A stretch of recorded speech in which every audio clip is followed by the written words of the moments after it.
मंगलमयी मंगलकरं वीतराग विज्ञान नमो ताहि जाते गया अरहंतानि करि मंगल करियो ग्रंथ करन तुकार जाके मिले समाज आमे निज पद राम। आज श्री मोक्ष मार्ग प्रकाशित ग्रंथ से पूर्ण मोक्ष दिशा, पूर्ण आनंद दिशा અને રિહંત દિશા કહે છે, જેની પર્યાયમાં સંપૂર્ણ મોહરાગ દ્વેષનો અભાવ થઈ પૂર્ણ વિતરાગતા અર્થાત અનંત ચતુષ્ટયની જે પ્રાપ્તિ થઈ છે એવી પર્યાય સહિતના દ્રવ્યને અરિહંત પરમાત્મા કહે છે. અરિહંતના સ્વરૂપના ચર્ચાના અંતર્ગત ગાતિ કર્મના ભાવમાં જે ચાર પ્રકારની બુદ્ધિ પ્રગટ થઈ છે એમાં અનંત વીર્ય અને અનંત સુખની ચર્ચા ગયા પીરિયડમાં કરી. વિશેષ ચર્ચા કરવાનો ભાવ ત્યાં થયો, અર્થાત ઘણા ભાઈઓએ કહ્યું કે આ સંબંધી હજુ વિશેષ ચર્ચા કરો. તો અનંત વીર્ય અને અનંત સુખ, અનંત વીર્યની ચર્ચા તો તમારે ચાલી જ રહી છે. પુરુષાર્થ સિદ્ધ ઉપાય, પુરુષાર્થની સિદ્ધિ થવી એનું નામ વીર્યની ચર્ચા છે. મુનિરાજનું જે એકાગ્ર રૂપે રહેવું એ પુરુષાર્થની રચના છે, સ્વરૂપની રચના છે. સ્વરૂપમાં લીન રહેવાના કારણે, સ્વરૂપના વિશેષ પ્રચુર અવલંબનના કારણે બહારની સ્થિતિઓમાં ઉપયોગનું ન જવું, સ્વરૂપમાં લીન રહેવું એ પુરુષાર્થ અર્થાત તો વીર્ય ગુણની રચના રૂપી પુરુષાર્થ છે. મુનિ દિશામાં બહારના ઉપસર્ગ આવે તો મુનિરાજ મારા કોઈ પૂર્વકર્મના ઉદયથી આમ થયું છે એમ ચિંતન હોતું નથી. શું કહ્યું કે ભાઈ આ ઉપસર્ગ આવ્યો છે તો પૂર્વમાં મેં કોઈ જીવને આમ કર્યું હશે અને કર્મ બાંધ્યું હશે અને કર્મ ઉદયમાં આવ્યું છે એમ ચિંતન નથી.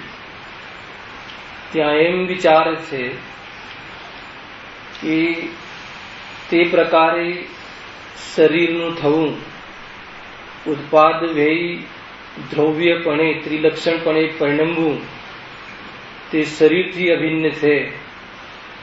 પૂર્વકર્મના નિમિત્તથી આમ થયું એમ પણ વિચાર હોતો નથી.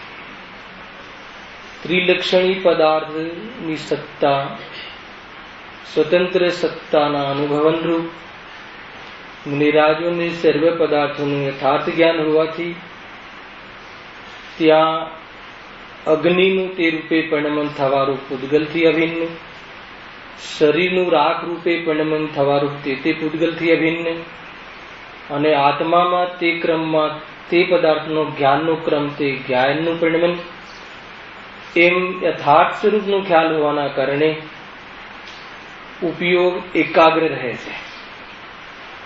ઉપયોગ ક્યાંય પણ અમારા કર્મના કારણે થયું, આને કારણે થયું એમ થતું નથી. એ રીતે વિચલિત ન થવું, સ્વરૂપમાંથી ચલિત ન થવું, તેનું નામ વીર્ય છે.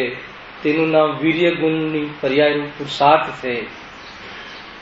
લૌકિકમાં પણ આપણને ઘરે ક્રોધ આવી જાય છે ને, તો ક્રોધ તો કમજોરી છે. ક્રોધરૂપ પરિણમિત ન થવું એ સ્વરૂપના આશ્રય એ પુરુષાર્થની પર્યાય છે. સમજ્યું? નરકના ભય, સંસારના ભય, કોઈ માન લો કે સમાજમાં કોઈ શું કહેશે એ ભય, ક્રોધ દબાવો એની વાત નથી. વસ્તુ સ્વરૂપ કોણ માને?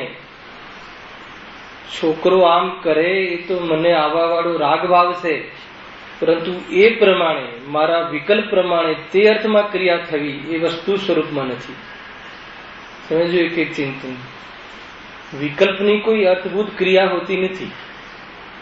આપણને વિકલ્પ આવે ને સામેવાળો અર્થ પદાર્થ એ રીતે પરિણમે તે વસ્તુ સ્વરૂપમાં નથી. એવો નિર્ણય જે જીવને હોય છે તે જીવ તે રાગ આદિ ભાવોથી નિવૃત્ત થઈ અને કમજોરીને વશ થતો નથી. તે સ્વરૂપની રચના છે ને. પુરુષાર્થની આગળની ગાથામાં હતું ને, મિથ્યાત્વનો અભાવ કરી સમ્યક્ત્વની જે રચના કરે છે તે સ્વરૂપથી ભ્રષ્ટ થતું નથી. જરા પણ ચલાયમન ન થાય. એ અનંત વીર્યનો અંશ રૂપે નિરાજને જે પ્રગટ થયું છે એ જ અનંત વીર્ય રૂપે પ્રગટ થાય છે. સ્વરૂપ લીનતા, વિતરાગતા એ જ માત્ર કેવલ જ્ઞાનનું કારણ છે. એ રીતે સ્વરૂપની રચના થાય છે. આત્મામાં અનંત ગુણ છે. આત્મામાં એક અસ્તિત્વ નામનો ગુણ છે. અસ્તિત્વ ગુણ જે શક્તિના કારણે પદાર્થ કાયમ ટકે છે એ તે ગુણનું કાર્ય, અને એ પ્રમાણે એ કાર્ય પ્રમાણે રહેવું એમાં વીર્યનું રૂપ છે. આત્મામાં એક અગુરુ લઘુ ગુણ નામનો ગુણ છે. તેના કારણે ગુણ વિખરી જતા નથી, વિખેરાઈ જતા નથી. એક ગુણ બીજા ગુણ રૂપે થઈ જતું નથી. ગુણ પર્યાયપણે થઈ જતું નથી, પર્યાય ગુણપણે થઈ જતું નથી. એક દ્રવ્ય બીજા દ્રવ્ય રૂપે થઈ જતું નથી. એ અગુરુ લઘુ ગુણના કારણે એવું સ્વરૂપ કાયમ રહે. એ અગુરુ લઘુ ગુણનું સ્વરૂપ છે. એ પ્રમાણે એક દ્રવ્યનું પરિણમન થવું એમાં વીર્ય ગુણનું રૂપ છે. એવા અનંત ગુણોમાં વીર્ય ગુણનું રૂપ છે. એક ગુણમાં અનંત ગુણનું રૂપ છે કે નહીં? એક ગુણમાં અનંત ગુણનું રૂપ એની વ્યાખ્યામાં ગર્ભિત છે. ગુણની વ્યાખ્યા શું છે સમજી બોલો? જે દ્રવ્યના સર્વ ભાગોમાં અને સર્વ હાલતમાં રહે. તો સર્વ ભાગમાં રહે તો જ્યાં વીર્ય ગુણ છે ત્યાં જ્ઞાન ગુણ છે કે નહીં? જ્યાં સાકરમાં મીઠાશ છે ત્યાં સફેદાઈ છે કે નહીં? તે કાલે દરેક અવસ્થામાં ટુકડા થઈ જાય તો પણ છે ને. ગોળનું રવો જે છે એ મીઠો છે, એ પૂરા રવો ખાઈને બતાવવાનું છે કે એનો એક કણ ચાખીને બતાવવાનું છે? એક કણ ચાખીને કહીએ છીએ કે પૂરો રવો મીઠો છે. એનો અર્થ એ થયો કે મીઠાશ પૂરા રવામાં વ્યાપક છે. એ રીતે એક ગુણમાં અનંત ગુણનું રૂપ છે. એ રીતે સિદ્ધિ કરી એ પ્રમાણે આ વીર્ય ગુણનું રૂપ અનંત ગુણમાં. વીર્ય ગુણનું અહીંયા અનંત વીર્યનું શું કાર્ય થયું? અનંત જ્ઞાન, અનંત દર્શન, અનંત સુખની જે પ્રાપ્તિ થઈ પર્યાયમાં સ્વરૂપની રચના થઈ. એ સ્વરૂપની રચનાનું જે કાર્ય છે અનંત જ્ઞાનમાં અનંત જાણવા રૂપે પરિણમવું એ તો જ્ઞાનનું કાર્ય છે. પણ એવું સામર્થ્ય પ્રગટ થવું એ વીર્ય ગુણનું કાર્ય છે. સમજ્યું ભાઈ? અનંત જ્ઞાનમાં અનંત પદાર્થોનું જ્ઞાન થયું એ તો જ્ઞાન ગુણનું કાર્ય છે.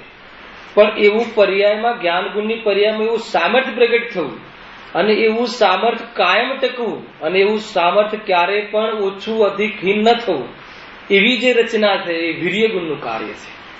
એક ગુણમાં અનંત ગુણનું રૂપ છે. આ રીતે અનંત વીર્યની ચર્ચા થઈ. મૂળ તો આપણે અનંત સુખની ચર્ચા કરવી છે. અનંત સુખનું જેને પ્રગટ થયું છે એવા આર્યન પરમાત્મામાં કયા કર્મના અભાવમાં? મોહનીય કર્મ. સર્વ પ્રકારના મોહ, રાગ, દ્વેષ, કમજોરી, વિપરીતતા સર્વ પ્રકારનો અભાવ થઈ જવાથી, અર્થાત તો કથન માત્ર છે, આત્મામાં ઉપયોગ સ્થિર થઈ જવાથી, ઉપયોગમાં સામર્થ્ય પ્રગટ થઈ જવાથી સુખની પ્રાપ્તિ થઈ છે. હે ને? સ્વરૂપમાં લીન રહેવું એનું નામ સુખ. સ્વરૂપથી ચ્યુત થાય, સ્વરૂપથી જે જીવ વિચલિત થાય ત્યાં દુઃખ જ દુઃખ છે. એને કયા સુખની વાત છે? અતિન્દ્રિય સુખ. ઇન્દ્રિય સુખની વાત નથી. હે ને? સુખની કલ્પના અજ્ઞાની જીવ કઈ રીતે કરે છે કે આકુલતાનો અભાવ થઈ જાય, અર્થાત તો વેદના ન રહે. પેટમાં દુખતું હોય, પેટમાં દુખવાનું મટી જાય તો જીવ એને સુખ સમજે છે. સમજે છે ને? એ રીતે અર્થાત તો કોઈ પુણ્ય કર્મના ફળથી, પુણ્ય કર્મથી કોઈ ફળ મિલી જાય. અને બીજું મૂળ છે કે વિષયમાં રમવામાં સુખ માને છે. 3 પ્રકારથી અજ્ઞાની જીવ સુખ માને છે, હે ને? અંદરમાં કસાય સહન ન થાય તો કોઈ રમ્ય પદાર્થમાં રતિ કરે એને અજ્ઞાની જીવ સુખ માને છે. અને એ રતિ કરવાથી વાસ્તવમાં સુખ છે નહીં, એ તો પરાધીન છે. એ તો ખુજલીની જેમ છે. આપણે ધાધર થાય ને, ધાધર નામનો રોગ થાય છે, ખુજલીનો રોગ. તો એ ખણવાથી આપણને સારું લાગે છે, અને એમાં આનંદ લાગે છે, એમાં આકુલતા ઓછી લાગે છે, એમાં નિરાકુલતા મહેસૂસ થાય છે. પરંતુ એ વખતે એ વિભાગ હણાય છે એ એને ખબર હોતી નથી, અને દાહ વિશેષ ઉત્પન્ન કરે છે. એટલો સમય એને એમ લાગે કે મને અનુકૂળતા છે, પરંતુ વિશેષ દાહ ઉત્પન્ન કરે છે. એવા સર્વ વિષયના જે વિષય ભોગના જે પરિણામ છે એ દાહ ઉત્પન્ન કરનારા છે. એ સમય એમ લાગે કે મને અનુકૂળ છે, પણ વાસ્તવમાં એ દાહ ઉત્પન્ન કરવા વાળા છે. એટલે વાસ્તવમાં એ સુખ નથી. જેટલા વિષયના સુખ છે એ કોઈ સુખ થોડી છે. એ તો જીવની એ ભ્રમ છે, કલ્પના છે. એ વાસ્તવમાં સુખ નથી. જીવ એ વિષયમાં વાસ્તવમાં એ જીવને કસાય સહન ન થાય તો એમાં પડતું મૂકે છે. તે વિષયમાં પડતું મૂકે છે. ચાહે 5 ઇન્દ્રિયના કોઈ પણ વિષય લઈ લો. જ્ઞાની ધર્માત્મા, સમજો તર્ક, જ્ઞાની ધર્માત્માને પણ આવા વિષયોમાં રમતું જોવા મળે છે. સમજો છદ્મસ્ત વિસ્તારમાં, છતાં એ વિષયોમાં રમવા વાળો જે ભાવ છે એને દુઃખ સમજે છે, અને અજ્ઞાની જીવ એને સુખ સમજીને રમે છે. બંનેનું અંતર ખ્યાલમાં આવે કે નહીં? બહુ જ ફરક છે. જે દુઃખ માને છે તો દુઃખ નિવૃત્તિનો ઉપાય કરશે, પણ જે સુખ સમજીને પ્રવર્તે છે તો એ મેળવવાનો જ ઉપાય કરશે. અને એ તો જોવા મળે છે સંસારમાં. અજ્ઞાની જીવ સંસારમાં જે 5 ઇન્દ્રિયોના વિષયની પાછળ કેમ પડ્યો છે? જે પણ કમાવાના જેટલા બી પ્રયોગ છે દિવસ દરમિયાન, એ 5 ઇન્દ્રિયના વિષયના ભોગની તૃપ્તિ માટે, અર્થાત એ તૃપ્તિના સામર્થ્ય ટકી રહે ઇન્દ્રિયોમાં, એ માટે જ પ્રયાસ કરે છે. 5 ઇન્દ્રિયના ભોગના વિષયો જમા કરવા માટે, અને 5 ઇન્દ્રિયોના વિષયો બરાબર પોસાય અને સામર્થ્ય રહે ઇન્દ્રિયોમાં, એવી જાતિનો પ્રયાસ છે. કેમ કરે છે? દુઃખ. એ તો દાહ સહન થતું નથી. જ્ઞાની કહે છે કે સહન ક્ષુધા રોગ છે, હે ને? એ રોગ સહન થતો નથી તો ભોજન આદિમાં વિવેકથી પ્રવર્તીએ છીએ. ખ્યાલ આવે કે નહીં? અને અજ્ઞાની જીવને ભોજન આદિમાં સુખ લાગે છે, અને સુખ લાગે છે એટલે એવા વિષયોને ભેગા કરે છે, અને એવા વિષયોમાં નિમિત્ત બનવા વાળી જે ઇન્દ્રિય છે એ ઇન્દ્રિયની સેવા કરે છે 5 પાપો દ્વારા. સમજો વાત એ છે કે જે દુઃખ છે એને સુખ સમજીને ભોગવે છે. ગજબની વાત એ છે. અનંત સૌખ્ય નામ દુઃખ ત્યાં રહી ન મિત્રતા છે. અનંત દુઃખ નામ સૌખ્ય પ્રેમ ત્યાં વિચિત્રતા છે ને. આ છે નિહાળ રે નિહાળતું છે ને, ઉઘાડ ન્યાય નેત્ર ને નિહાળ રે નિહાળતું. ન્યાય કરવા જેવું છે. જે અનંત સુખ છે એને મુનિનું જીવન તો કષ્ટદાયી લાગે છે આ જીવને, હે ને? ધર્મ વિતરાગ ધર્મ તો કષ્ટદાયી લાગે છે. સર્વ પદાર્થોથી સંબંધ છોડી દેવો અજ્ઞાની જીવને કષ્ટદાયી લાગે છે, હે ને? પત્ની, દીકરાઓ, કરોડો રૂપિયા, ધન દોલત, એની સાથે ભાવ ન આવવો, એનો ત્યાગ કરવો, એના ભાવનો ત્યાગ કરવો, એ તો જીવને કલ્પના જ નથી કરી શકતો કે એનો ત્યાગ કરીને સુખ હોય છે કે નહીં. આજે મોક્ષ દશા છે ને, એને જાણપણામાં પણ ઇન્દ્રિયનું અવલંબન નથી, સિદ્ધ દશામાં તો ઇન્દ્રિય જ નથી. અને ઇન્દ્રિયો વગર જ્ઞાનની કલ્પના અને ઇન્દ્રિયો વગર સુખની કલ્પના અજ્ઞાની જીવ કરી શકતું નથી. સિદ્ધ ભગવાન સુખી હશે અજ્ઞાની જીવ માની શકે કે ઇન્દ્રિયો તો છે નહીં, ત્યાં કઈ જાતિનું સુખ હશે, હે ને? આ તો ઇન્દ્રિયોનો કોઈ વિષય મળે, એની અનુકૂળતા મને, પુણ્ય કર્મના ફલથી મને પદાર્થ મળી જાય, અને એવી જાતિનું મારું પરિણામ રહે, સર્વ અનુકૂળતાઓ મળે તો એને જીવ સુખી માને છે. બહારમાં ઘરની અંદર બરાબર અનુકૂળ રહે, બધું અનુકૂળ રહે, હે ને? તો એ સુખી માને છે. પેલા અહીંયાથી શરૂઆત કરવાની જરૂર હતી લાસ્ટ પીરિયડમાં કે ભાઈ સુખ શું છે. જેને જીવ સુખ માને છે એ સુખાભાસ નિસંદેહ દુઃખ છે, એકાંતે દુઃખ છે. ગજબની વાત એ છે કે એને સુખ માનીને જે પ્રવૃત્તિ કરે છે તો એનાથી દૂર થવાનો ઉપાય પણ નહીં કરે. જેને ધનમાં સુખ લાગતું હોય એ ધન કમાવાના ભાવનો ત્યાગ કરવાનો ઉપાય કરશે. જેને ઇન્દ્રિયમાં સુખ લાગતું હશે એ વિષયોમાં એ ત્યાગ કરવાનો ભાવ કરશે. તો ભૂલ ત્યાંથી છે. તો અહીંયા કહે છે કે જે ઇન્દ્રિય સુખ છે એ તો સુખ છે જ નહીં. ઇન્દ્રિયના લક્ષ્ય વગર અને વિષયોથી રહિત આત્માનુભવ, આત્મા બલ દ્વારા સ્વરૂપમાં લીન થઈ જાય, પદાર્થની આવશ્યકતા જ ના લાગે. અને વિચાર કરો તર્કથી, ન્યાયથી, ઉઘાડ ન્યાય નેત્રને કે જે અનંત દુઃખ છે એને તું સુખ માને છે, તો ખરેખર એ સુખ છે, એ સ્વાધીન છે. એ વિષય તને ક્યારેક કોઈ વાર સુખરૂપ લાગે છે તો વિષય તને કાયમ મળે એમ છે? એ વિષય તો પરાધીન છે, હે ને? અને એ વિષય મળી પણ જાય તો વાસ્તવમાં ન્યાયથી જોઈએ તો આત્મા એને સ્પર્શી શકે છે, આત્મા એનો એમાં પ્રવેશ કરી શકે છે. એમાં અનેક ન્યાય યુક્તિ દ્વારા અગર આ જે નિર્ણય કરે તો વર્તમાનમાં જે સુખ લાગે છે એ દુઃખ ભાષિત થાય. અને જ્યાં દુઃખ ભાષિત થાય એ દુઃખ એ આત્મા નથી એમ નિર્ણય કરે તો એમ નિર્ણય કરવા વાળું જે જ્ઞાન છે એ જ્ઞાયકની પ્રસિદ્ધિ કરતું વાસ્તવમાં પ્રતીતિમાં આવી જાય તો સમ્યક જ્ઞાન છે. વિકલ્પમાં રહે તો શુભ ભાવ છે. શું કહ્યું, હે ને? બરાબર છે જીતુભાઈ? સ્લો છે ને? કેજો ભાઈ, એને સમજજો વિષય કે જે બાહ્યના વિષયો છે એ વિષયો તો દુઃખરૂપ છે. એવો નિર્ણય કોને કરે? જ્ઞાને કરે. તો જ્ઞાન એવો નિર્ણય કરે તો એ દુઃખોમાં અર્થાત તો એવી પ્રવૃત્તિઓમાં વિકલ્પ મંદ પડે. એ મંદ પડે નિર્ણય જ્ઞાનમાં કરે.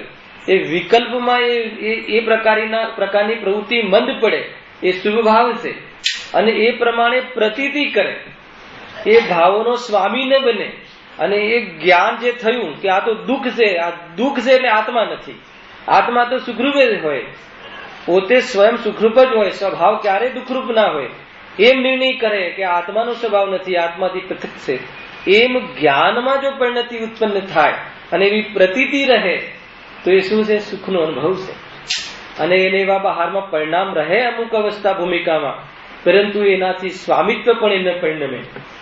એની કદર ન કરે, એની ગરિમા ન અનુભવે, એને વઢાવી ચઢાવીને કહ્યા ન કરે, હે ને? એ વૈભવ કોઈને બતાવે નહીં, હે ને? આપણે કોઈ નવી ગાડી લાવ્યા હોય તો મંદિરના ગેટ પર જ આપણને પાર્કિંગ કરવાનો ભાવ કેમ આવે, હે ને? કોઈ આપણા ઘરે આવે તો આપણો વૈભવ શું બતાવીએ છીએ આપણે? એ હોય, પદાર્થ હોય, સંસાર દિશામાં ઘર, ગાડી, પુણ્યના ઉદયમાં બધું મળે, પરંતુ જ્ઞાનીને ગૌરવરૂપ વિષય નથી લાગતું, હે ને? એ આત્માથી સૌ ભિન્ન છે. એ આત્મા છે જ નહીં, એ આત્માથી જુદી વસ્તુ છે. જે હું નથી એની ગરિમા કઈ રીતે આવે? અને જેને આત્મામાં સમ્યક દર્શન, જ્ઞાન, ચારિત્ર ઉત્પન્ન થયું છે એ તો વાસ્તવમાં ગૌરવવંત પર્યાય છે. એ તો આત્માની જ છે, એ આત્માનું શરીર છે. એમાં પણ કોઈને કહેવાનો ભાવ શું આવે? આત્મા જ્ઞાન કરે છે એમાં ક્યાં કહેવાની વાત આવી? આત્મા જ્ઞાન ન કરે તો શું કરે? સ્વભાવ છે. એટલે જીવને કોઈ પણ જગ્યાએ પર્યાયનો મહિમા આવતો નથી, કોઈ પરપદાર્થનો મહિમા આવતો નથી. એ વાસ્તવમાં એવી જાતિની જે પરિણતિ છે, નિરાકુલતા છે, નિર્ભારતા છે, નિર્વિકલ્પતા છે, એ સુખનું લક્ષણ છે, હે ને? આપણને સુખની કલ્પના, આપણને સુખ ખ્યાલ નથી ને, એટલે આપણે જે સુખ માનીએ છીએ એને સુખ સમજીએ છીએ. કાં તો આત્માની વાત સાંભળીએ સુખ સમજીએ છીએ, કાં તો કોઈ કસાયની મનતા થઈ જાય તો સુખ સમજીએ છીએ, હે ને? તો એ જાતનું સુખ સમજીએ તે સુખ છે નહીં. પરંતુ કોઈ ભાર જ ન રહે, હે ને? દીકરીનું લગ્ન થઈ જાય તો લગ્ન થઈ ગયા પછી કોઈ વિકલ્પ ન રહે તો કહીએ ને હાસ. તો ત્યાં ખ્યાલમાં આવે છે કે વિકલ્પનું ન રહેવું એ વખતે જે નિરાકુલતાનું વેદન છે એ વાસ્તવમાં સુખ છે, એ સુખનો અંશ છે, વાસ્તવમાં એ સ્વાભાવિકતાનો અંશ છે. પરંતુ જીવ, સમજો તે દિવસનો વિષય, પરંતુ જીવ એને એમ સમજે છે કે આ મને આનાથી પૂરું થયું.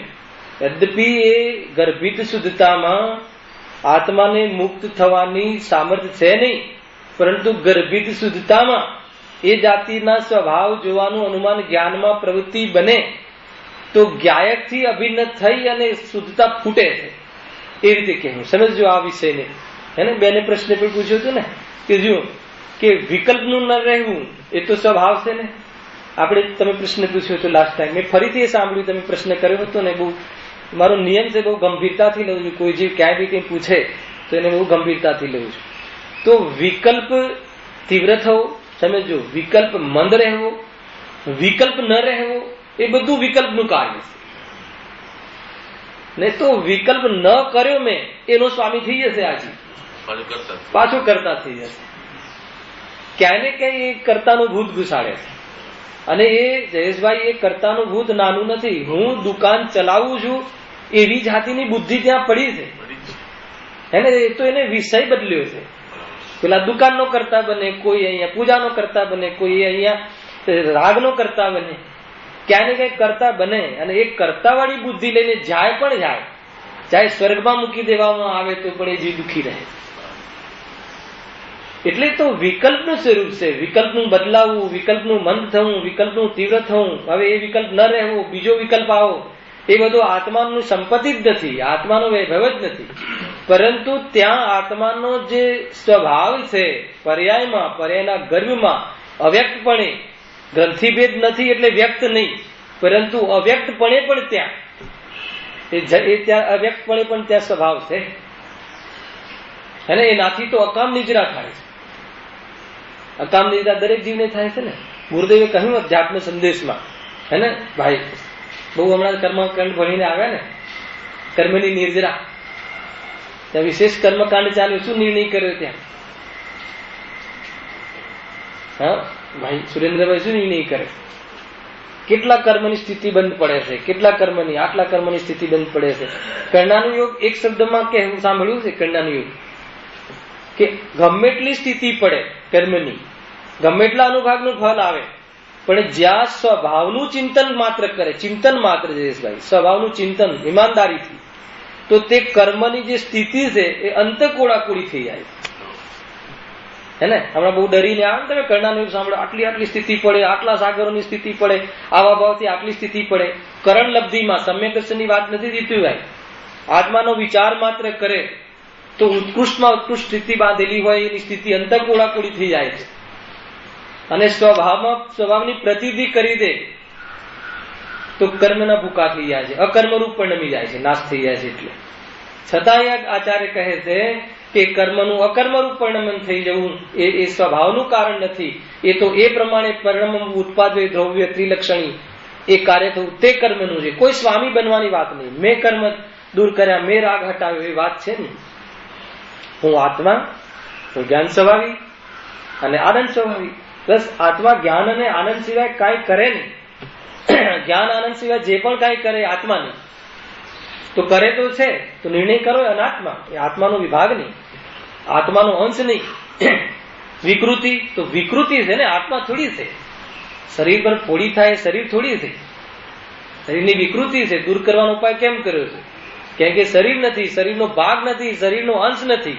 એટલે શરીર પર થયેલું ગુમણું શરીરમાં ઉત્પન્ન થતું હોવા છતાં શરીર નથી. એમ આત્મામાં ઉત્પન્ન થવા વાળા રાગ દ્વેષ આત્મામાં ઉત્પન્ન થતા હોવા છતાં આત્મા નથી. કેવો સરસ નિર્ણય! ત્યાં ને ત્યાં છે, ક્યાંય કોઈની પાસે જવાનું નથી. જસુભાઈ કેવું સ્વરૂપ છે બોલો. તો પર્યાયમાં ત્યાં ને ત્યાં જ્યાં વિકલ્પ ગયો, સમજો બેન, વિકલ્પનું ન રહેવું એ તો વિકલ્પનું કાર્ય છે. પણ વિકલ્પના ન રહેવાના કાલમાં, અર્થાત તો તીવ્ર કસાયના અભાવના કાલમાં જે શાંતિ નિરાકુલતા આવે છે, નિરાકુલતાનો અહેસાસ થાય છે, એ કોણ છે? એ આત્મા છે. પર્યાયમાં કહું છું, જાગતો જીવ ઉભો છે, જ્ઞાની અજ્ઞાની બધાને, હે ને, એ કહ્યું ત્યાં આખ્યાત ચારિત્રનો અંશ છે. યદ્યપિ એ પ્રગટ નથી, ગર્ભિત શુદ્ધતા નથી, ગર્ભિત શુદ્ધતા છે. ગર્ભિત શુદ્ધતા એટલે ગર્ભમાં શુદ્ધતા છે. પર્યાયમાં પણ જો શુદ્ધતા પ્રગટ ના હોય તો આગળ જઈને એ પૂર્ણ પ્રગટ ન થાય, અર્થાત તો પ્રગટ વ્યક્ત પ્રગટ ન થાય. તો કે પર્યાય તો પ્રગટ રૂપ જ સાંભળી છે, તમે આ નવી વાત લાવ્યા, આ પ્રગટ અપેક્ષા છે ને. તો માની લો કે જ્ઞાનથી સમજમાં આવશે, જ્ઞાનનો જે ઉઘાડ છે, હે ને, એ તો મતલબ કે દરેક પ્રવચનમાં આવે ને ગુરુદેવના જે જ્ઞાનનો ઉઘાડ છે, અનંતવા અક્ષરના અનંતવા ભાગરૂપ જે ઉઘાડ છે, એ સ્વાભાવિક અંશ છે ને. એ વ્યક્ત છે કે અવ્યક્ત છે? એ વ્યક્ત કહીએ છીએ ને આપણે, પરંતુ એ સમ્યક જ્ઞાન છે કે મિથ્યા જ્ઞાન? બિલકુલ એ સમ્યક જ્ઞાન છે કે મિથ્યા જ્ઞાન છે જીતું નહીં. કેમ કે જ્ઞાન કોઈ સમ્યક મિથ્યા હોતું નથી. એ જ્ઞાન સ્વભાવ છે એમ નિર્ણય ન થયો એટલે એ જ્ઞાનને મિથ્યા કહે છે. અને એ જ્ઞાન છે એ જ્ઞાયક થી અભિન્ન છે એમ નિર્ણય કરે તો ગ્રંથિ ભેદ મટી ગયો. એ જ્ઞાયક થી અભિન્ન છે, પરમાથી આવતું નથી, કર્મના ક્ષયક્ષમથી આવતું નથી, પરાધીન નથી, સ્વાધીન છે, સ્વભાવ છે, એવી પ્રતીતિ રહે તો એ ગ્રંથિ ભેદ થયો, ગ્રંથિ તૂટી ગઈ અને એ ત્યારે પ્રગટ કહેવાય. નિગોદની રાશિમાંથી જીવ, સૂક્ષ્મ નિગોદના જીવ એને બાદરમાં આવે છે, વ્યવહાર રાશિમાં આવે છે અને વ્યવહાર રાશિમાં આવીને સીધો મનુષ્ય પર્યાયમાં આવી શકે છે. એનું કારણ કોણ? ઉદ્ધવતા થઈ ને, સ્વભાવની ઉદ્ધવતા થઈ ને. શું ઉદ્ધવતા થઈ? જ્ઞાનનો ઉઘાડ થયો વિશેષ. જો કસાયની મંદતાના નિમિત્તથી જ્ઞાન વધે છે, કોઈ શિક્ષકથી કે એમ નહીં, નિમિત્ત કથન બી સાંભળ્યું હોય તો વિતરાગતા પૂર્ણ થાય છે તો કેવલ જ્ઞાન થાય છે. છતાં બંને વચ્ચે કાળ કાર્ય સંબંધ નહીં, સ્વરૂપ આમ છે ભાઈ. તમે બરાબર સમજો હે ને? માની લો કે અત્યારે કોઈ જીવને વિશેષ જ્ઞાનનો ઉઘાડ થાય છે, એક શાના કારણે થાય છે? એ તો પૂર્વ કર્મનો જે ક્ષય, પૂર્વ કર્મ બાંધ્યા છે ને એનો ક્ષયક્ષમ થયો અને એવી જાતિના કસાયની મનતામાં બાંધેલા છે એટલે જ્ઞાનનો ઉઘાડ થાય છે. આ શાસ્ત્ર જ્ઞાન બી આમાં કોઈ પુરુષાર્થ નથી. અહીંયા આવવું, આ સાંભળવું ત્યાં સુધી પુણ્યનું કાર્ય છે, પણ આ પચાવવું એ આત્માનું કાર્ય છે.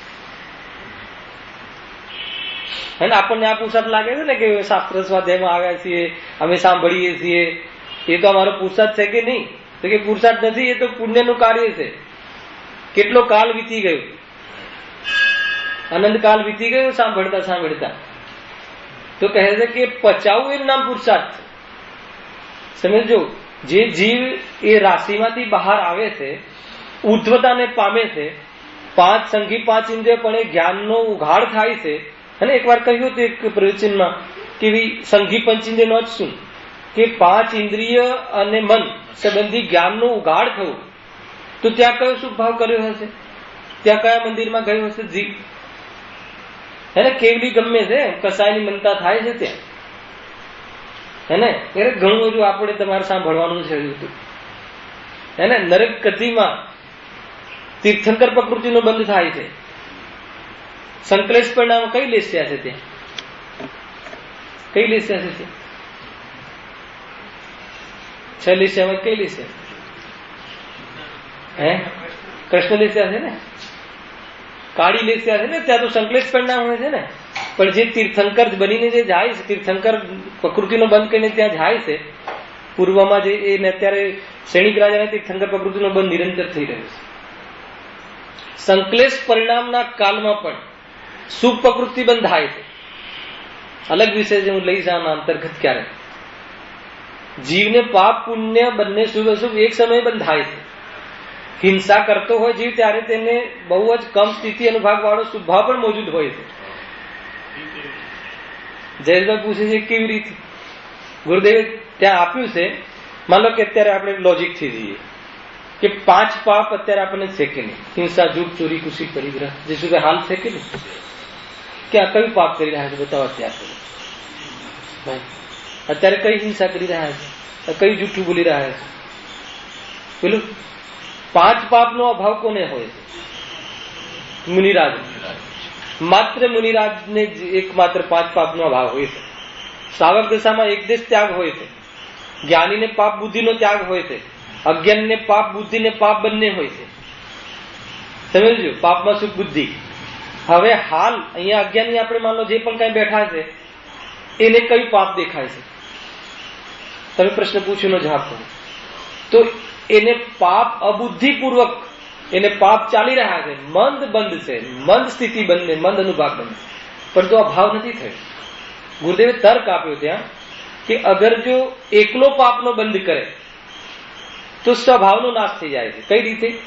કે હાલ જો માનો એકલું પાપ આપણે ચાલતું હોય તો સ્વભાવનો અંશ જે ઉઘડેલો રહે છે ને એ ન રહે. એકલા તીવ્ર પાપમાં સ્વભાવનો અંશ ખતમ થઈ જાય. તો સ્વભાવનો અંશ તો ક્યારે પણ ખતમ થતો નથી. એટલે જીવને ત્યાં કોઈને કોઈ કેવલી ગમ્ય સમજો ત્યાં મંદ ભાવ જરૂર હશે, હે ને, મતલબ કે શુભ ભાવ ત્યાં જરૂર હશે, પરંતુ એટલો હીન હોય છે કે જે ઉપયોગ રૂપ પકડવામાં આવતું નથી. એવી રીતે એકલો શુભ ભાવ હોય, એકલો માન લો કે પુણ્ય જ બાંધતો હોય તો 4 ગતિ સિદ્ધ થતી નથી. એકલો પુણ્યનો બંધ કરે તો પછી નરક આદિ ગતિનો બંધ થતું નથી.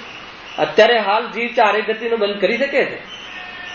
હવે અહીંયા કોઈ જો અઘાતી કર્મ તો પાપરૂપ, ઘાતી કર્મ તો પાપરૂપ જ છે, અને અઘાતી કર્મ પાપ પુણ્ય બંને રૂપ છે. તો ઘાતી કર્મ પાપરૂપ અને અઘાતીમાં પાપરૂપ, અર્થાત અઘાતીમાં પુણ્યરૂપ. એમ પાપ પુણ્યની વાત નથી. ઘાતી તો પાપરૂપ બંધાઈ જ રહ્યા છે. જ્ઞાનીને પણ 4 જે ઘાતી કર્મ છે તો પાપરૂપ જ, એની ચર્ચા નથી. આ તો અઘાતીમાં શુભ અશુભ ભાવ ઘણા એંગલ છે. માન લો કે એક અશુભ ભાવ પકડી લો.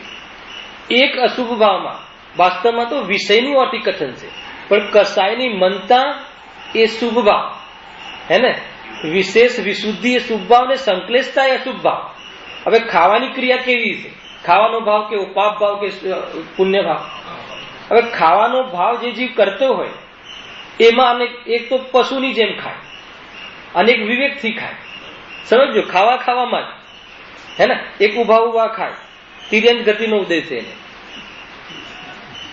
હે ને. કયું ફંક્શન રાખીએ છીએ ને આપણે ઓલું બુફે, એ તિર્યંત ગતિનો ઉદય છે. ગમે એમ હરતા પરતા ખાવું એ તિર્યંત ગતિનો બંધ થઈ રહ્યું છે જીવ, ઉદય ને બંધ બંને.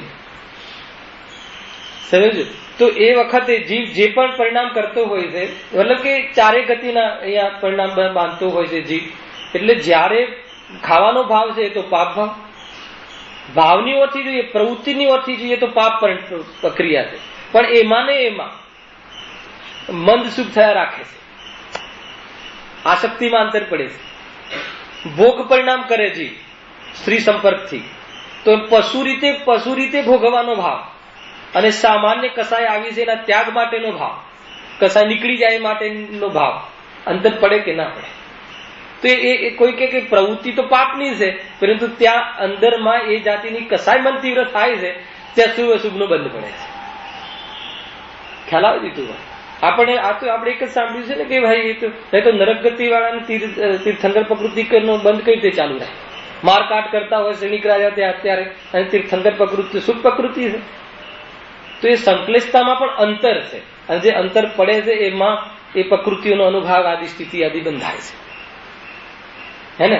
એટલે એમ સમજવું, એકલું પાપ બંધાય એમ પણ નથી, એકલું પુણ્ય બંધાય એમ પણ નથી. એકલો ધર્મ રહી શકે છે, ધર્મ એકલું રહી શકે છે. વિતરાગ પરિણામ એકલું રહી શકે છે. વિતરાગ પરિણામ સાથે બી પાપ પુણ્ય રહે છે, પરંતુ ધર્મ એક એવું પરિણામ છે કે પાપ પુણ્યથી રહિત એકલી વિતરાગતા અર્યંત પરમાત્મા સિદ્ધ પરમાત્માને રહી શકે છે. પણ એકલો પાપ રૂપ ભાવ ને એકલો પુણ્ય રૂપ ભાવ કોઈ જીવને હોય નહીં. ત્યાં શું સમજવું કે પાપ પુણ્યનું સ્વરૂપ છે, એ આત્માનું સ્વરૂપ નથી. સ્વામિત્વ ત્યાં સૌ પ્રથમ એટલે ગુરુદેવ 45 વર્ષ સમ્યક દર્શન પર વિશેષ વજન આપ્યું કે પેલા નક્કી તો કર કે પાપ પુણ્ય ભાવ તારા શુદ્ધ સ્વભાવમાં છે કે નહીં, તારા મૂળ સ્વભાવમાં પાપ પુણ્ય ભાવ છે કે નહીં, રૂપ રસ ગંધ વર્ણનના આકર્ષિત ભાવ તારા શુદ્ધ સ્વભાવમાં છે કે નહીં. ક્યારે પણ એ રીતે થતો નથી, એ રીતે થવાનો નથી, એટલે એ તારો સ્વભાવ જ નથી. બદલાયા રાખે જે એકરૂપ છે, જે સ્વયં જડ છે, જે સ્વયં જડમાં આકર્ષિત કરવા વાળો ભાવ જડ કર્મને લાવે છે, એ ભાવ આત્માનો સ્વભાવ કઈ રીતે હોઈ શકે? આ રીતે આની ધારા છે, હે ને. કેમ કે આપણે આ બધાની વચ્ચે આત્માને પકડ્યું છે. કોઈ કહે કે રાગને બંધ કરી દઈએ, શુદ્ધોપયોગના કાળમાં વ્યક્ત રાગ હોતો નથી, પરંતુ રાગ સર્વથા પર્યાયમાં મિટી જાય અને આત્મા મળી જાય એમ છે નહીં. એ રાગની વચ્ચે રહીને આત્મામાં રહેવાનું શીખી જાવ, હે ને. હા, અનંત સુખ નો નિર્ણય શુદ્ધજ્ઞાનની પર્યાય કરશે. અનંત સુખ આવતા વાર નહીં લાગે. કોષનો અવાજ ચાલુ રહેશે અને પાણી ભરતા શીખી જાવ. ગુરુદેવ ઉદાહરણ આપે છે ને, પેલો કોષ દેશમાં કોષ હોય ને મુકુંદભાઈ, પેલા બળદ ખેંચે તો અવાજ આવે, તો આપણે ઘોડો પાણી પીતો નથી એ વખતે અખાડા પેલા એમાંથી અવાડામાંથી, હે ને. તો હવે આપણે કઈ બંધ કરી દો, તો કે બંધ કરશું તો પાણી નહીં આવે, કે તારે ઘોડાને આદત પાડવાની છે કે અવાજ રહેશે અને પાણી પીવે, એ રીતે છે. એટલે બહારમાં રાગાદી પરિણામ રહે, રાખવાની બુદ્ધિ નહીં, રહે એનું લક્ષ નહીં કરવું. કઈ રીતે લક્ષ ન કરે? તો સ્વભાવ અને વિભાવ, સ્વ અને પરદ્રવ્યનો વિભાગ જયારે ખ્યાલમાં આવે, જ્યાં પર છે ત્યાં પછી આંદોલન રહેતું નથી, મન ત્યાં જામતું નથી. હે ને? કોઈની ગાડી મતલબ કે એક્સિડન્ટ થઈ જાય તો આપણે કેટલી વાર ઉભા રહીએ, અને કેવી રીતના અંદરમાં શું થાય? આપણી નથી, વાત ખતમ થઈ ગઈ. એટલે એટલું જ કરવાનું છે. બહાર જે કરીએ છીએ અંદર કરવાનું છે, વિષય બદલવાનું. જેટલું અજ્ઞાનમાં કરીએ છીએ ને ભેદ, જે તાકાતથી, એ તાકાતથી કરવાની છે, પણ વિષય બદલવાનો. હું એક, આત્મા એક, બાકી બધું પર. ત્યાં પછી આ તાકાત લગાવે તો આત્માની ઉપલબ્ધિ કેમ ના થાય? વાત તો અહીંયા સુખની ચાલે છે. હર પર્યાયમાં, પરિણામમાં, હર પરિણામમાં સુખનો ભાગ, વિભાગ ભલે વ્યક્ત નથી, અવ્યક્ત છે. ગ્રંથિભેદ ન થવી અપેક્ષા એ અવ્યક્ત છે, પરંતુ ત્યાં જે અહેસાસ થાય છે, નિરાકુલતાનું વેદન થાય છે, એ નિરાકુલતા મંદ કસાયમાંથી આવતી નથી. એ નિરાકુલતા તે પદાર્થની ઉપલબ્ધિ છે એમાંથી આવતી નથી. એ નિરાકુલતા ત્યાં પણ કોની છે? આત્માની છે. અનેક સ્વાદ મળ્યા હોય, મીઠું હોય, તીખાશ હોય, બધું ભેગો મળેલો કોઈ પદાર્થ આપણે વ્યંજન લઈએ તો એમાં જે ખારાશ આવી રહી છે, એ ખારાશ શામાંથી આવી રહી છે? મીઠામાંથી આવી રહી છે. હે ને? એ ભલે ભેગો મળેલો હોય છતાં એ પદાર્થમાંથી નહીં, એ ખારાશ તો એ મીઠામાંથી જ આવી રહી છે. કેમ કે એ સ્વભાવ એમાં જ હોય, એને જ પ્રસિદ્ધ કરે. એ રીતે જ્ઞાનથી તો આપણે ઘણી વાર જોયું, પરંતુ આપણને જે વિકલ્પ આવે છે અને વિકલ્પ આનંદભાઈ મટી જાય છે, તો વિકલ્પના કાળમાં જે આકુલતા રહે છે એ દુઃખ છે, અને વિકલ્પ જતો રહે એ કાળમાં જે નિરાકુલતા વાસિત થાય છે સુખ છે. અને એ સુખ છે એ આત્મા છે, અને એ આત્માનો ભાગ છે, આત્માથી અભિન્ન છે એમ નિર્ણય કરે તો કસાયની મનતા, અર્થાત તો એ કાલમાં મળવા વાળી પ્રવૃત્તિ, અર્થાત તો તે કાલમાં થવા વાળા કાર્યનું સ્વામિત્વ ન કરે, અર્થાત તો એવી જાતિની ગાંઠ ન મારે, મોહ ન કરે કે મને તો આમાંથી નિરાકુલતા મળી, મને તો આમાંથી આઈસ્ક્રીમમાંથી નિરાકુલતા મળી, એમ ન માને તો એવી જાતિના પદાર્થો પ્રત્યે એનો રસ તૂટે છે. રસ તૂટે છે. આ ગર્ભિત સુત્તામાં કામ થાય છે. ગુરુદેવને કોઈ પ્રશ્ન કર્યો કે મુનિરાજ 7મા ગુણસ્થાનમાં આવે છે, તો એ 7મા ગુણસ્થાનમાં જે આવે છે એનું કારણ કોણ? પૂર્વક્ષણવર્તી પર્યાયમાં કોણ? પૂર્વમાં શું હોય છે? શુદ્ધોપયોગમાં આવે 7મામાં, પૂર્વમાં શું હોય? નીતિનભાઈ, શુભભાવ હોય ને 28 મૂળ ગુણ આદિ. તો 28 મૂળ ગુણ આદિ જે શુભભાવ હોય છે એ કારણ છે શુદ્ધોપયોગનું. તો કોણ કારણ છે? એ વખતે જે પરિણતિ છે ને, 3 ચોકડી કસાયના ભાવરૂપ પરિણતિ છે, એ પૂર્વક્ષણવર્તી પર્યાયમાં ઉત્તરક્ષણવર્તી પર્યાયનું કારણ છે. યદ્યપિ ઉત્તરક્ષણવર્તી પર્યાયમાં તે પર્યાયમાં આવવાવાળી વિતરાગતા સ્વયંથી આવી છે, પરંતુ નિમિત્ત તરીકે પણ લેવું હોય તો પૂર્વમાં જે વિતરાગતા હતી એનું જોર આવે છે મુનિરાજને, અને ઉપયોગ છૂટે છે અને શુદ્ધ ઉપયોગમાં જતા રહે. તો ત્યાં બીજો પ્રશ્ન કર્યો કોઈ શ્રોતાએ કે વાત તો ખ્યાલમાં આવે છે, પરંતુ 4થા ગુણ સ્થાને જયારે સમ્યક દર્શન પ્રગટ થાય છે, આત્માનુભૂતિ થાય છે સૌ પ્રથમ, તો એને પૂર્વમાં કોણ કારણ છે? કેમ કે પૂર્વમાં એને તો કોઈ પરિણતિ છે નહીં, સમજો. એને તો દેશના લબ્ધિ રૂપ એ તો શુભ ભાવ છે, કરણ લબ્ધિમાં પૂર્વ આદિ ભાવ પણ શુભ ભાવ છે, તો કે એ તો શુભ ભાવ કારણ છે. તો ગુરુદેવ કહે છે ના, કે જે ગર્ભિત શુદ્ધતા છે, જ્યાં ગર્ભિત શુદ્ધતા છે એ કારણ છે, અને એ ગર્ભિત શુદ્ધતા ફૂટે છે. ગર્ભિત શુદ્ધતામાં ઉપયોગ વિકલ્પમાં લાગે છે, અને વિકલ્પમાં વાત બેસી જાય છે, તો વિકલ્પ તૂટી જાય છે, મનના ટુકડા થઈ જાય છે. ત્યાં કહે છે પંડિતજી, 9મા આગળના અધિકારોમાં આવશે, અને પેટમાં રહેલું સમ્યક દર્શન પર્યાયમાં તે જ કાલે પ્રગટ થઈ જાય છે. સમ્યક દર્શન લેવા આત્મામાં જવું પડે એવું સ્વરૂપ પણ વસ્તુ સ્વરૂપમાં નથી.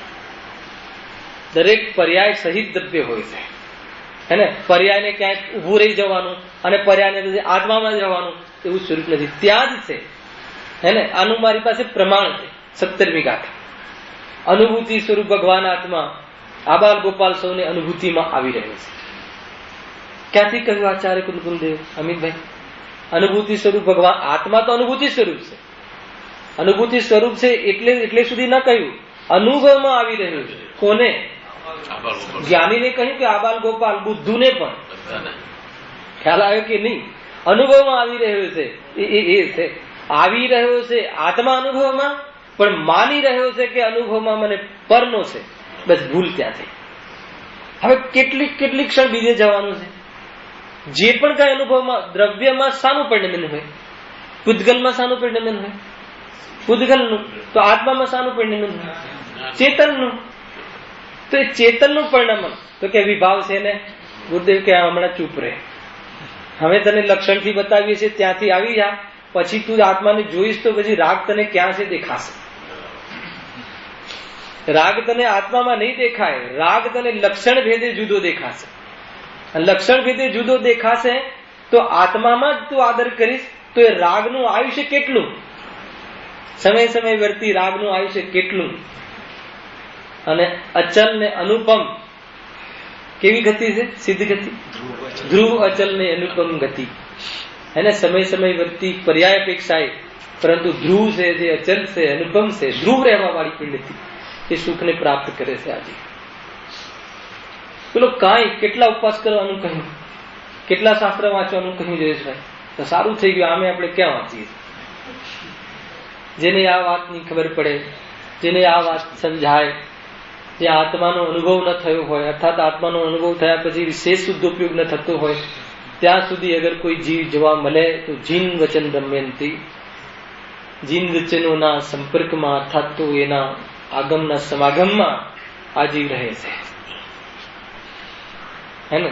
એટલો એનો અહીંયા સ્થાન આપ્યું છે. નથી એમ નહીં, પણ કઈ રીતે છે દરેક વાત એ સમજવી જરૂરી છે. હે ને નીતિનભાઈ? ખ્યાલ આવે કે નહીં?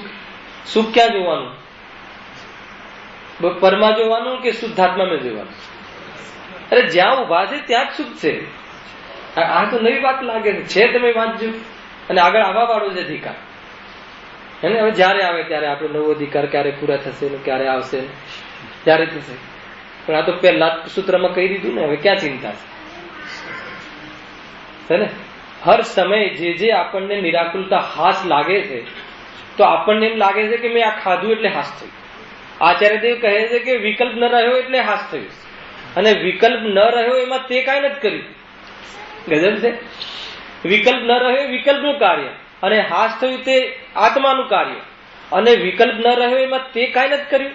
તો આ કહે છે કે અગર કર્યું એ સાંભળવું હોય તો તે જ્ઞાન કર્યું. બેલેન્સ છે કે નહીં? આત્માએ શું કર્યું? જ્ઞાન કર્યું. શું જ્ઞાન કર્યું? વિકલ્પ હું છે એમ જ્ઞાન કર્યું. કે એ સમયે એ વિકલ્પ જેમ આ ઝલકે છે એમ વિકલ્પ ઝલકે છે. તો એ વિકલ્પ છે અને આ આત્મા જુદો છે એમ ભેદ કરતું જ્ઞાન ઉદય રહે છે, ઉદિત થાય છે. પરંતુ અજ્ઞાનને વશ થઈને એ જ્ઞાનના લાભ નથી લેતો, અને મોહીજી એ જ્ઞાનમાં આવવા વાળા રાગમાં એકતા કરી લે છે. બસ એ રાગની એકતા બુદ્ધિથી, અને રાગની એકતા બુદ્ધિ કરે અને રાગ એકરૂપ રહેતો નથી. તકલીફ એ છે. રાગમાં એકતા બુદ્ધિ કરે અને રાગ કાયમી રહે તો સુખી થઈ જાય. પણ જે પણ કોઈ રાગ રહે એ રાગ એક પણે રહે છે. કેવો બદલાય છે રાગ? ક્યારેક તો એવો પ્રેમ આવી જાય દીકરા પર, ને ક્યારેક તો એવો દ્વેષ આવી જાય ત્યાં જોઈએ જ નહીં, છાપામાં આપી દે કે મારે કોઈ સંબંધ નથી. તો ક્યાં એ રાગ, એ કયા રાગના આશ્રય રહે છે? આવે કે ન આવે? આવે. એમાં આત્મા શું કરે? આત્મામાં તો જાણવાનું કાર્ય થાય છે. રાગને જાણે કે રાગથી પૃથક આત્માને જાણે? તો રાગ અને આત્માને બંનેને જેમ જેમ જાણે કે એકને જાણે ને એકને ન જાણે? દરેક વાતમાં તમે નિર્ણય કરજો ભાઈ, ક્યાંય પણ અટકાતા નહીં. ન જાણે, આને ન જાણે, બધાને જાણે, પણ જેમ જેમ જાણે. રાગથી પૃથક આત્માને જાણે, જેમ જેમ જાણે રાગ આત્માનો નથી એમ જાણે. ખ્યાલ આવે છે કે નહીં?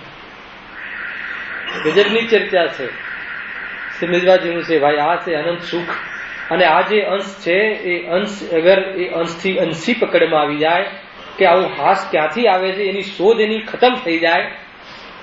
જીતુભાઈ, આ જે હાસ થાય છે, આ નિરાકુલતા થાય છે, ક્યાંથી આવે છે એની જો એને શોધ ખ્યાલમાં આવી જાય, એની શોધ સમાપ્ત થઈ જાય તો બહારના પદાર્થોમાં વિકલ્પ ન રહે, તો એકાગ્ર રહે, ઉપયોગ ઠરે.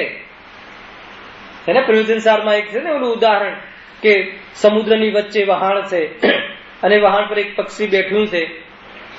તો ભ્રમથી એમ સમજે છે કે હજુ બીજે જાવ તો બધે ફરી આવે છે, પણ ક્યાંય એને આશ્રય દેખાતો નથી, તો પાછો ત્યાં જ આને બેસે છે. એમાં ઉપયોગ બધે ફરી આવે છે, બધે જઈ આવે છે, દુકાનમાં જઈ આવે, મકાનમાં જઈ આવે, મૂર્તિમાં જઈ આવે, ત્યાં સમોષણમાં જઈ આવે, બધે જઈ આવે, પણ ત્યાં ક્યાંય એનું કામ થતું દેખાતું નથી, શરણ મળતું નથી, ભાવ બદલાય રાખે છે, વિકલ્પ છે, અનેકરૂપ ભાવ છે, એકરૂપ ભાવ નથી એમ ખ્યાલ આવતા કોઈ જુદી જાત છે ધર્મની એમ નિર્ણય થતા આત્મા તરફ પ્રેરાય છે અને શાંતિથી ઠરીને ઉપયોગમાં રહે છે.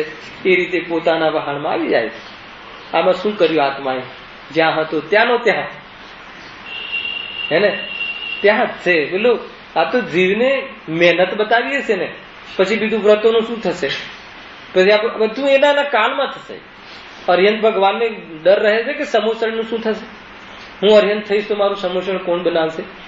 પેલાથી કોન્ટ્રાક્ટ કરી જતા હશે.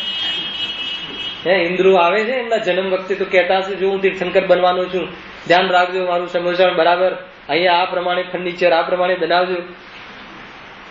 બધું સ્વયં સહજ નિર્મિત છે. પુણ્ય પ્રકૃતિમાં પુણ્યનું કામ કરે, છતાં બધા ભિન્ન ભિન્ન. કોઈ જગ્યાએ સ્વામી થવા જેવું નથી, હે ને.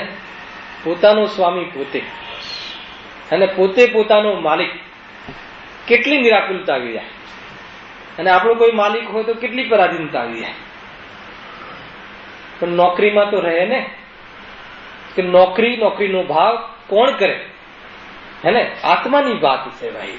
કાલે પૂછ્યું હતું ને મલ્લાડ મામિકભાઈ કે તમારા દુઃખનું વર્ણન કરો, તમારું વર્ણન કરો. અરે અમને તો બહુ દુઃખ છે, છોકરાઓ માનતા નથી, છોકરાઓના લગ્ન થતા નથી, હે ને, ધંધામાં નુકસાન છે, મંદી બહુ ચાલી રહી છે. તો મેં પૂછ્યું તમારી વાત કરો, કે શરીરમાં રોગ થયો છે, નહીં તમારી વાત કરો. જે પણ એ જીવ કહે છે એ વાત એની છે જ નહીં. અને એ ખ્યાલ આવી જાય તો કેટલી નિરાકુલતા આવી જાય. છતાં એની ભૂમિકાનો રાગ રહે. એ રાગ વખતે રહે એમ કહીને રાગ રાખવાની વાત નથી. રહે તો તું જાગૃત રહેજે, હે ને. એ શાસ્ત્રમાં રાગ બતાવે છે, એનું પ્રયોજન જ આટલું છે, હે ને. જ્ઞાનીને આટલો રાગ તો હોય ને, જ્ઞાની પણ 6 ખંડ જીતવા જાય છે ને. અરે એ ભૂમિકામાં આટલો રાગ રહે છે, તું જાગૃત રહેજે. જાગૃત રાખવા માટે અને હજુ આ રાગનો અભાવ કરવાનો પુરુષાર્થ તારે કરવાનો છે બતાવવા માટે. આ જીવ તો પકડી લે છે રાગ. બીજું શું ઉપાય બતાવ્યો? તો પહેલા પ્રવચનમાં બતાવ્યું, મને બરાબર યાદ છે. 8 પ્રવચન મને બરાબર યાદ છે તીતુભાઈ. બીજું શું? આટલો રાગ રહે તો પણ એ સ્વભાવ નથી. કોઈ જીવને બહારનો રાગ જોઈને તું પર્યાદૃષ્ટિ નહીં કરતું. એ રાગ જવાના કાલમાં જવા વાળો છે, એનો સ્વભાવ નથી. એ રીતે એને જોજે તો એ રાગ દ્વેષને જોઈને તારી પર્યાયમાં રાગ દ્વેષ મીટી જશે.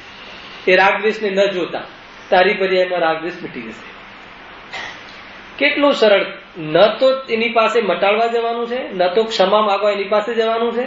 જ્યાં ક્ષમાક્ષભાવી આત્માને જોઈ લે તો પર્યાયમાં દરેક પદાર્થોથી પ્રતિક્રમણ થઈ જાય છે, દરેક પાપોથી પ્રતિક્રમણ થઈ જાય છે. તો ભૂતકાળમાં જેની સાથે પાપ કર્યા હશે, જેને આપણે વિતાડ્યા હશે, હવે ક્યાં જશું એની પાસે આપણે પ્રતિક્રમણ કરવા?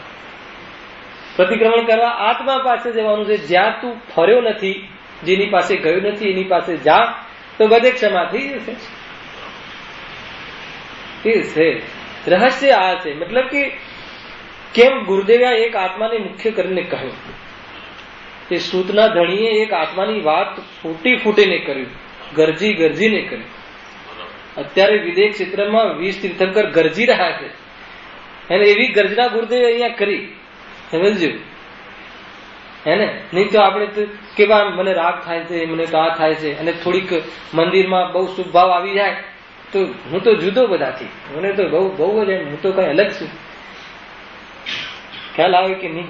ત્યાં ને ત્યાં ભેદ કરે. તીર્થંકર પ્રકૃતિ, ગુરુદેવ ગોત્ર બોલતા, પણ તીર્થંકર નામ કર્મની પ્રકૃતિ છે. તીર્થંકર પ્રકૃતિનો બંધ થાય એ ભાવ પણ એ છે. એ ભાવે પણ મોક્ષ ન પમાય. ખ્યાલ આવે કે નહીં? લોક સંજ્ઞાએ લોકાગ્રે જવાતું નથી. દીકરાઓને કેળવણી હું આપું છું, હું હોય તો અહીંયા બધું થાય. અને કુટુંબનું શું થશે? કુટુંબનું, દેશનું, સંસ્થાનું, બધાનું હું કર્યું છું. એવી લોક સંજ્ઞાએ લોકાગ્રે જવાતું નથી. જીવ નીચે ને નીચે જાય છે. ખ્યાલ આવે કે નહીં? એવી જાતિનું આ સ્વરૂપ છે ભાઈ, હે ને? જુઓ, અનંત દર્શન વડે તેને સામાન્યપણે અવલોકે છે, ત્યાંથી આવી છે ને. અનંત વીર્ય વડે એવા ઉપયુક્ત સામર્થ્યને ધારે છે તથા અનંત સુખ વડે નિરાકુલ પરમાનંદને અનુભવે છે. ત્યાં સુધીની લીટી આપણે પૂરી થઈ, હે ને? એટલે અનંત સુખને અનુભવે છે. નિરાકુલતા સુખનું લક્ષણ છે. નિર્ભારતા, ભાર ન રહેવું. પૂજા કરવાનો ભાવ પણ ભાર છે, અને કોઈ ભાર ન રહે એવી જે અવસ્થા છે એ સુખની અવસ્થા છે. તો જીવ સીધો એમ કહે છે પૂજા ના કરીએ. અરે એ ભાવ રહે એ સુખ નથી, એ નિર્ણય કરો ને. અને જીવને એમ કહીએ ને કે આ રાગ છે, આ તો બંધ થાય છે, મંદિર તો દુકાન ન ચલાવીએ, મંદિર ન આવીએ. મંદિર આવવાનો ભાવ, દુકાન ચલાવવાનો ભાવ, જે ભૂમિકામાં તમને છે એ ભૂમિકામાં રાગનો નિષેધ નથી, પણ એ રાગ અને આત્મા બે ભિન્ન છે એવો નિર્ણય જે કરતો નથી જીવ, ત્યાં દુઃખી છે. હે ને? આત્માને શું કરવાનું છે? ભેદ જ્ઞાન અથવા અભેદની અનુભૂતિ. જે ભેદપણે છે એને જાણે તો એ પ્રમાણે જાણતું પ્રગટતું જ્ઞાન તો એ રીતે જ ઉદિત થાય છે. પરંતુ આજે મોહના કારણે એને જ્ઞાન દેખાતું નથી, તિરોભૂત થઈ જાય. જોયું, જેમ કે બહુ તીવ્ર કસાય હોય ને તો જીવને કાંઈ ચીજ ના દેખાય. કોઈ પણ કાર્યમાં જોઈ લેજો, માનો કે કમાવાની તીવ્ર લાલચ હોય ને તો સગો ભાઈ પણ ના દેખાય. જોઈ લેજો, દેખાય? તીવ્ર કસાય હોય, કમાવાની એટલી લાલચ હોય, પૈસા પર એટલી તીવ્ર કસાય હોય તો હું કોને હણું છું, હું કોને મતલબ કે છેતરું છું, એને એ વખતે જ્ઞાનમાં એને ભાષિત જ નથી થતું. તો એટલી તીવ્ર કસાયોમાં જીવ પોતાના સ્વભાવને ભૂલી જાય છે. અને મન કસાયોના કાળમાં નિર્ણય કરવાનો કાલ છે, પણ મન કસાય કોઈ ધર્મ નથી. નિર્ણય કરવાના કાળમાં એ વખતે સંભવ છે, એને પાણીનો પ્રવાહ ઓછો હોય તો તરીને બહાર આવી શકાય છે. પાણીના બહુ પ્રવાહમાં એ ગમેટલો એ તોફાન કરે તો પ્રવાહ સાથે વહી જાય છે. પરંતુ પાણીનો પ્રવાહ ધીરો થવો અને વધુ એ પાણીના પ્રવાહમાં સમાયેલું છે. ચતુરાઈ તો એમાં છે કે પાણીના પ્રવાહના ઓછા પ્રવાહના કાલમાં કાર્ય કરી લેવું. ચતુરાઈ એમાં છે. એ રીતે છે આ સ્વરૂપ. જો આગળ હવે આ સંબંધી કોઈને પ્રશ્ન હોય તો પૂછજો ભાઈ, હે ને? ગર્ભિત શુદ્ધતા કહી, આ કોઈ વ્યક્ત સુખની વાત નથી. ને ગર્ભિત શુદ્ધતામાં જે હાસ દેખાય છે, જેટલો જે અંદરમાં નિરાકુલતા દેખાય છે, એ મોક્ષ માર્ગને સાધી શકવાની એમાં સમર્થતા નથી. પરંતુ એ પેટ ફાટે અર્થાત એ ગ્રંથિ મોહ છોડે કે નહીં, આમાંથી નથી આવ્યું, આમાંથી કઈ રીતે આવે, આમાં સુખ ગુણ છે નહીં, આ તો પૂદગલ છે. અને કેવલ જ્ઞાનીમાં તો સુખ ને સુખ પૂરું છે પણ મારું નથી, જુદું છે. એ કઈ રીતે મારામાં આવે? ખ્યાલ આવે કે નહીં? કોઈ પદાર્થને આપણું કાર્ય કરવું હોય તો આપણા રૂપે પરિણમવું પડે, અને એમ તો થતું નથી. સુખી થવાનો ઉપાય 9મા અધિકારમાં બહુ વિશેષ આપ્યો છે. બહુ પ્રિય અધિકાર છે મારો, એ અધિકાર બહુ વિશેષ રીતે લઉં છું. અથવા સુખ થવાનો અધિકાર તો આપણો જ છે ને, સુખી થવાનો અધિકાર. બહુ જબરજસ્ત વાત છે કે જીવ બે પ્રમાણે સુખી થઈ શકે. ન્યાય કહે કે કાં તો દરેક પદાર્થનું પરિણમન આપણા પ્રમાણે થાય. ખ્યાલ આવે કે સર્વ પદાર્થોનું પરિણમન આપણા પ્રમાણે થાય તો જીવ સુખી થઈ જાય. કાં તો દરેક પદાર્થનું પરિણમન પોતપોતાના કારણે થાય છે એમ માની લે તો સુખી થઈ જાય. હવે દરેક પદાર્થનું પરિણમન આપણા પ્રમાણે થાય સંભવ છે? બે દીકરા હોય, બે દીકરા મારે અનુકૂળ રહેવા જોઈએ. હવે આપણી પત્ની કહે કે નહીં, બે દીકરા મારે અનુકૂળ રહેવા જોઈએ, તો દીકરા કોને અનુકૂળ થઈને રહે? સમસ્યા થઈ જશે.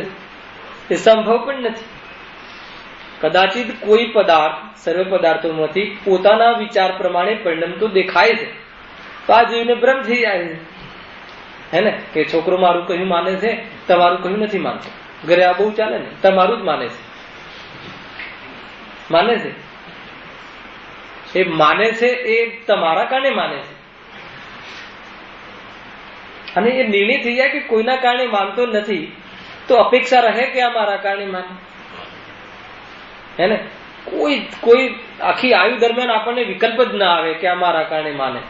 વાત જ પતી જાય. દુઃખ તો એનું છે ને, મારા પ્રમાણે માને, મારા પ્રમાણે કહે, કહ્યા ઘરો રહ્યો નથી. પરણ્યા પછી એનું થઈ ગયું. આ જ ઝઘડા, આ જ છે સંસારીને. શું કોઈના ઘરે ગયા વગર કહી શકાય કે સંસારીને કયા દુઃખ છે? 200 વર્ષ પહેલા પંડિતજી કહે છે, આપણને એમ લાગે કે અમારા ઘરે આવીને જોઈ ગયા હશે કે શું? એ વાંચતા એવું લાગે આપણને. તેમાં શું દવાઈ છે કહી શકાય? તો પેપર ફૂટેલું છે આપણું. એ રીતે છે, એમ છે ભાઈ. જો હા, વળી જે સર્વથા, આગળની લીટી, વળી જે સર્વથા સર્વ રાગ દ્વેષાદિ વિકાર ભાવોથી રહિત થઈ શાંતરૂપ પરણમ્યા છે. કોણ? અરિહંત પ્રભુ. અરિહંત પ્રભુ પરણમ્યા છે. કોણ છે? આત્મા છે. આત્મા સર્વ રાગ દ્વેષથી રહિત થઈ શકે કે નહીં? જો એક તર્ક બતાવ્યો, ન્યાયથી, સાયકોલોજી છે આ બધું, કે કોઈ પદાર્થ પ્રત્યે ભાઈ રાગનો અભાવ થઈ શકે છે ને?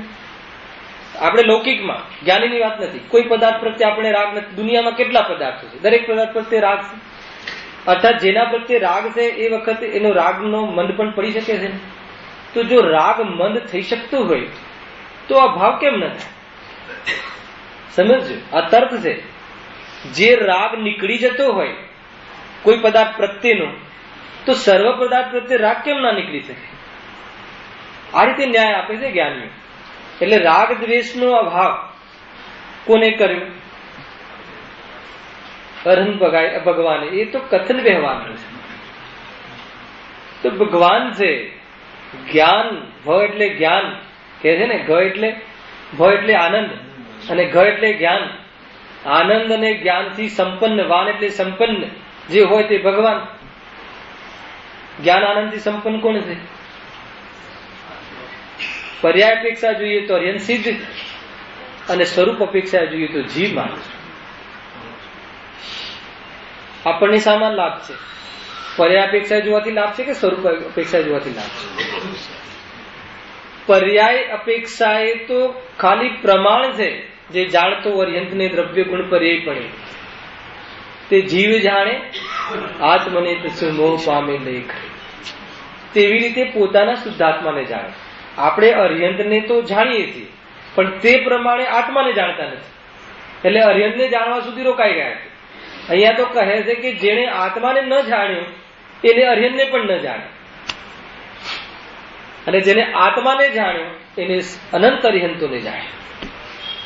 એમાં ઘણા તર્ક છે ભાઈ. મૂળ તો મોહ રાગ દ્વેષના ભાવથી, વિકારો ભાવથી રહિત થઈ ગયા છે. શાંત રસરૂપ પરિણમ્યા છે. ક્ષુધા તૃષાદી સમસ્ત દોષોથી મુક્ત થઈ. પેલો ક્ષુધા તૃષાદી જે છે ને, 18 દોષ છે. ભગવાનને ભૂખ હોય, ભગવાનને તરસ હોય, ભગવાનને રોગ હોય છે ને. અમુક સ્વતંત્ર મતમાં કહે છે ને, ભગવાનને તો રોગ થયો ને આ કાગડાનું માંસ કાંદું. અરે મુનિ જીવનમાં એકેન્દ્રિય હણા એવી જાતિની પ્રવૃત્તિ જોવા મળતી નથી. મુનિ જીવનમાં અલ્પ આહાર, દિવસમાં એકવાર આહાર, એ બી એની પૂર્તિ કરવાની પ્રક્રિયા જુઓ તો એમ લાગે કે જાણે આહાર જ લેવો નથી. ગાયના શિંગડા પર ગોળનો રવો ધારીને આવે, સમજો કે જાણે ભોજન મળવાના કાળમાં પણ ન મળે એવી જાતિની પ્રવૃત્તિ. એટલો પતલો રાગ. અને એ દ્રવ્ય જયારે અરેલ થઈ જાય ને એને ખાવાનો ભાવ આવે, એને રોગ થાય, એ વાત સંભવ છે. પરમ અવતારિક શરીર જ્યાં નિગોદિયા જીવ રહે નહીં, સૂક્ષ્મ જીવો જ્યાં પેદા ન થાય એવું પરમ અવતારિક શરીર જેના યુગમાં હોય, ત્યાં ક્યાં રોગની વાત છે? જન્મ નહીં, હવે બીજો જન્મ નહીં, હવે મરણ પણ નહીં, નિર્વાણ હવે તો હે ને. મરણ થાય તો જન્મ થાય, જન્મ થાય તો મરણ થાય. એવા 18 પ્રકારના દોષોથી રહિત એવા આર્યન પરમાત્મા વાસ્તવમાં એવું સ્વરૂપ જાણવાથી પોતાના સ્વરૂપનો મહિમા આવે તો વિકલ્પાત્મક શ્રદ્ધાનમાં પણ યથાર્થતા કહેવાય છે. પોતાના સુધી જો ઉપયોગ ન પહોંચે તો કથન છે, વાતો છે, વાણી છે, યદ્યપિ એ ઢોંગ છે. વિકલ્પમાં પણ એ જીવનું ધારણા જ્ઞાન પણ યથાર્થ નથી. પોતાના સુધી આવીને વાત પૂરી કરવી કે આવું કોણ થઈ શકે, સાથે ચાલવું, હું થઈ શકું, હું ને ચૂકીને કઈ નહીં સાંભળવું. લોકમાં આપણે કરીએ છીએ ને, કોઈને આપણે કોઈ જગ્યા બતાવતા હોય તો આપણે એમ થાય કે આમાં મને કઈ આપશે કે નહીં આપે, અંદરમાં રહે છે ને. એના વગર બતાવવા જવાનો આનંદ પણ ના આવે, ઉત્સાહ પણ ના આવે. કઈ મળવાનું નથી એમ ખ્યાલ આવે તો કેવી ફોર્માલિટી હોય. અહીંયા આ જાણવામાં આપણું જાણવું થાય છે ભેગું આવે તો બહારનો ઉત્સાહ પણ સૌધર્મ ઇન્દ્ર 1000 નેત્રથી જોવે, કેવું નાચે, એ અંદરમાં મારો લાભ છે, એ હાર પણ નાચ છે, સમજજો. એના વગર બહારનો નાચ તો દુનિયાને દેખાડવા માટે હોય છે. એ રીતે સમજવું. બાકી કાલે તો નેક્સ્ટ શનિ રવિ. હા ભાઈ, કાલે જે શનિવાર હતું ને, ગેરસમજ થઈ હતી. ક્યારે પણ હું મારે ક્રમ તોડતું નથી, શાસ્ત્ર સ્વાધ્યાય ક્યારે પણ ગૌણ કરતું નથી, પણ કઈ સમજવામાં ગેરસમજ થઈ. અને મને એમ વિકલ્પ હતો કે બે પ્રોગ્રામ સળંગ 12 વાગ્યા સુધી રાખી તો સંકલેશતા વધે છે. ચાહે ભક્તિનો પ્રોગ્રામ પછી રાખો કે પ્રવચનનો, પહેલા પછી વાત કઈ છે જ નહીં. પરંતુ